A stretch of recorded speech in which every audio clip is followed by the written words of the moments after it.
Dijon, devenu Burgonde, n'a donc d'autre choix que de s'adapter à la nouvelle donne. En effet, ce peuple venu de Scandinavie, dont l'origine du nom viendrait du village de Borgund, impose sa loi païenne. Et pour cause, lors de l'invasion de la ville, l'évêque chrétien de Dijon, du nom d'Aproncule...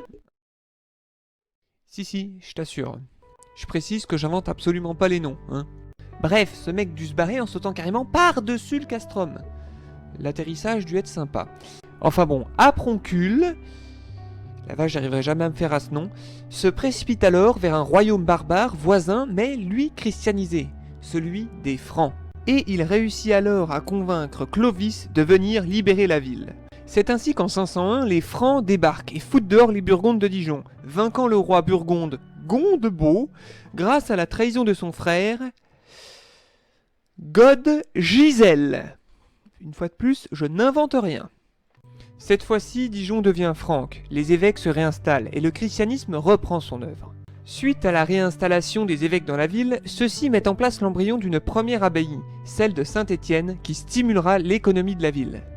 À partir de là, tout se passe tranquille en ville, du moins jusqu'en 535, où l'évêque de la ville, qui avait systématiquement pris l'habitude d'envoyer chier les pèlerins, qui se rendaient sur un monticule qui aurait été celui de Saint-Bénigne, se prend une avoinée, en mode modèle géant, par le saint himself.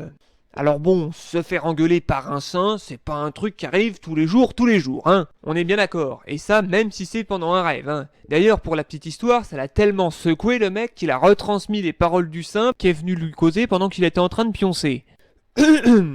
Saint-Bénigne lui dit donc textuellement: Qu'a fait-tu? Non content de me laisser dans l'abandon, tu molestes ceux qui m'honorent? Cesse d'agir ainsi, je te prie, et à toi d'élever un oratoire sur mon tombeau! Amicalement, Saint-Bénigne. Bon, dans les faits, l'évêque en question se sentait plutôt agacé que les pèlerins débarquent sans payer une obole. D'ailleurs, je peux pas m'empêcher de vous montrer un exemple qui synthétise parfaitement la chose. Du coup, c'est plus des touristes qui viennent visiter la cabane, mais des croyants qui viennent en pèlerinage. Quelle différence? Ben la thune. Le pèlerin, il est toujours ému. La présence divine n'est pas un couffin. Il compte pas le pognon. Et voilà, une fois de plus, le travail d'Astier résume parfaitement les choses. D'ailleurs, ces fameuses oboles dont nous parlons là, vient au départ d'un mot qui n'est pas fondamentalement lié à l'église ni même au don. En effet, à cette époque, il arrivait que l'on coupe des pièces en morceaux. La pièce entière était le denier, la pièce coupée était le demi-denier, qui était appelé alors l'obole, devenu le synonyme de don fait à l'église. Mais il existait encore plus petit à l'époque, avec le quart de denier, qu'on appelait le piste. Mais là, pour le coup, vous risquez de vous faire traiter de crevard. Ça, c'est pour moi. Bref, ces oboles permettaient de faire tourner l'économie locale, et c'est ainsi qu'en 535 fut bâtie la première chapelle dédiée à Saint-Bénigne. Cette chapelle marque la naissance de l'embryon de ce qui sera la seconde abbaye de la ville, offrant à Dijon l'avantage d'héberger deux grandes communautés religieuses, avec d'un côté l'abbaye de Saint-Étienne et de l'autre l'abbaye de Saint-Bénigne. Ces deux communautés, qui ne vont cesser de se tirer la bourre l'une l'autre, vont grandement profiter à la ville, lui offrant une puissance grandissante. Car oui, une abbaye, on peut décrire ça aujourd'hui en quelque sorte comme une grande entreprise présente dans plusieurs secteurs d'activité, et n'ayant d'action qu'à la bourse de Dieu. Pour vous simplifier encore plus la chose, c'est comme s'il y avait Apple et Windows qui étaient installés dans la même ville. Ces puissantes entre guillemets corporations ecclésiastiques mettent alors en place des foires, des marchés, de nouvelles constructions, et ce tout en mettant en valeur les sols.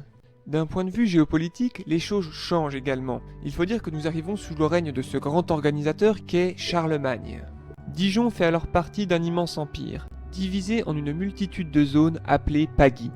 Chaque pagis est dirigé au choix soit par un compagnon de Charlemagne, compagnon qui a donné le mot comte et comté, soit par des évêques. Et comment appelle-t-on les habitants de ces pagis? Eh bien, des pagances. Et pagances, ça a fini par donner paysans. Et ça, c'est sans parler de son travail sur l'économie. Il a instauré une monnaie unique dans tout son empire où on pratiquait alors surtout le troc. C'est déjà presque l'euro. Et cela, même si son empire ne lui survivra pas. En effet, ses fils se partageront chacun un morceau de l'empire, donnant naissance à deux nouveaux royaumes qui deviendront respectivement la France et l'Allemagne. Mais tout ceci n'a été possible que grâce à la nature dont nous sommes totalement tributaires. En effet, nous entrons dans une période qui va profiter à l'humanité entière. C'est l'optimum climatique. Car il ne faut pas oublier que si l'homme écrit son histoire, c'est le climat qui lui en donne la possibilité.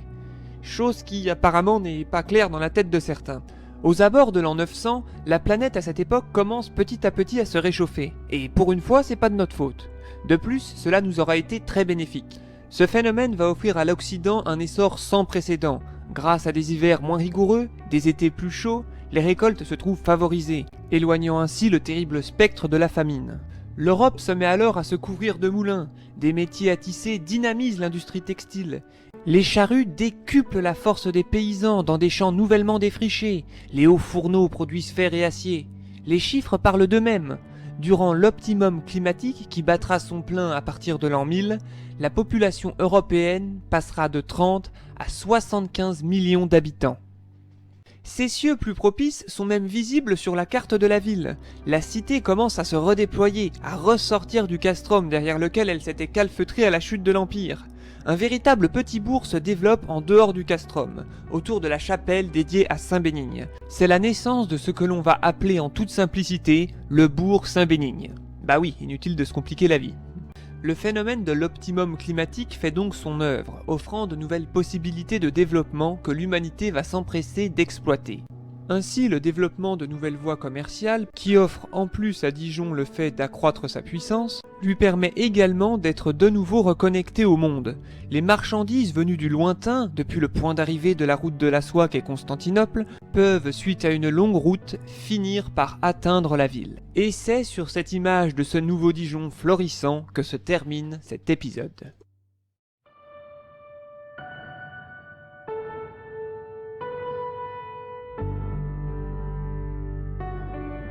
Qu'a fait-tu?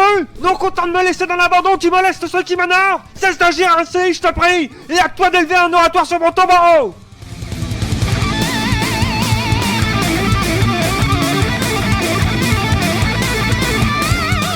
Amicalement,